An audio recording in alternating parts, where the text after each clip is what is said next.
नमस्कार बंधुरा आज आमी आपनादेर फुलकपिर चच्चड़ी रान्ना करे देखाबो। तार जन्य आमी एखाने एकटा फुलकपिके छोटो करे केटे भालो करे धुए निয়েছি। तारपरे एकटू गरम जले भिजिए रेखेছি 30 मिनट मतन, कारण फुलकपिर भितरे अनेक समय देखा जाय छोटो छोटो पोका थाके।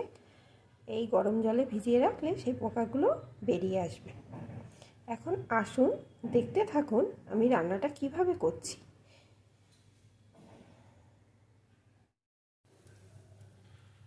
রান্নাটি করার জন্য আমি এখানে কড়াই বসিয়ে দিয়েছি।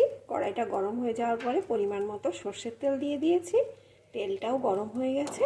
এখন আমি দিয়ে দেব এর ভিতরে দুটো শুকনো লঙ্কা। লঙ্কা দুটো একটু ভাজা ভাজা হলে এর ভিতরে দিয়ে দেব একটা আলু টুকরো করে কেটে রেখেছিলাম, সেই আলুটা, একটু লবণ। এখন আলুটা একটু লাল লাল করে ভেজে নেব।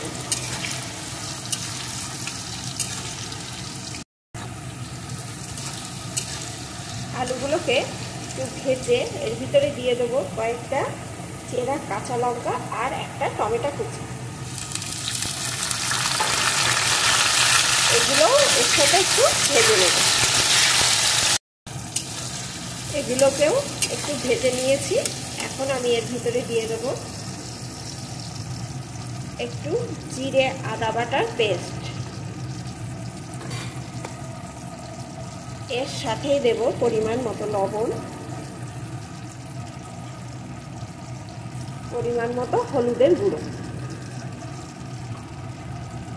এখন মশলাটাও এর সাথে ভালো করে কষিয়ে নেব।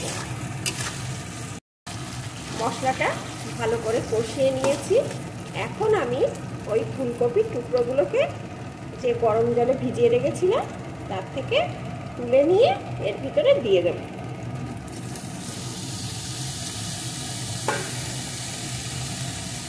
এখন আমি সব কিছু এইভাবে ভাজতে থাকবো।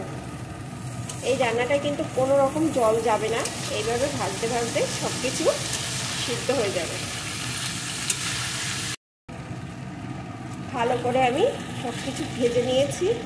আলুগুলোও সিদ্ধ হয়ে গেছে, ফুলকপিও সিদ্ধ হয়ে গেছে। এখন আমি এর ভিতরে দিয়ে দেব সামান্য একটু চিনি।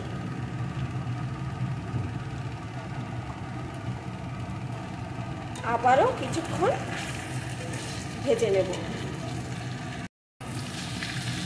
চিনি দেওয়ার পরেও কিছুক্ষণ ভালো করে ভেজে নিয়েছি। এখন এটা আমার মোটামুটি রেডি হয়ে গেছে। তাই উপর থেকে দিয়ে দেবো একটু গরম মশলার গুঁড়ো।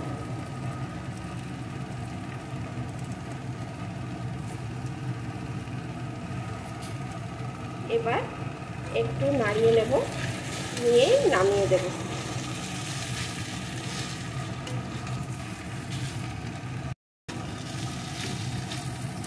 আমার রেডি হয়ে গেছে ফুলকপি চচ্চড়ি।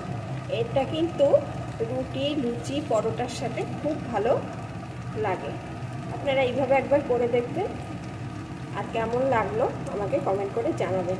আর বন্ধুরা সবাই একটু প্লিজ লাইক দিয়ে দেখবেন ভিডিওটা, আর ভালো লাগলে সাবস্ক্রাইব করে পাশে থাকবেন। আর এখনো পর্যন্ত যারা আমাকে সাবস্ক্রাইব করে পাশে আছেন তাদেরকে অসংখ্য ধন্যবাদ।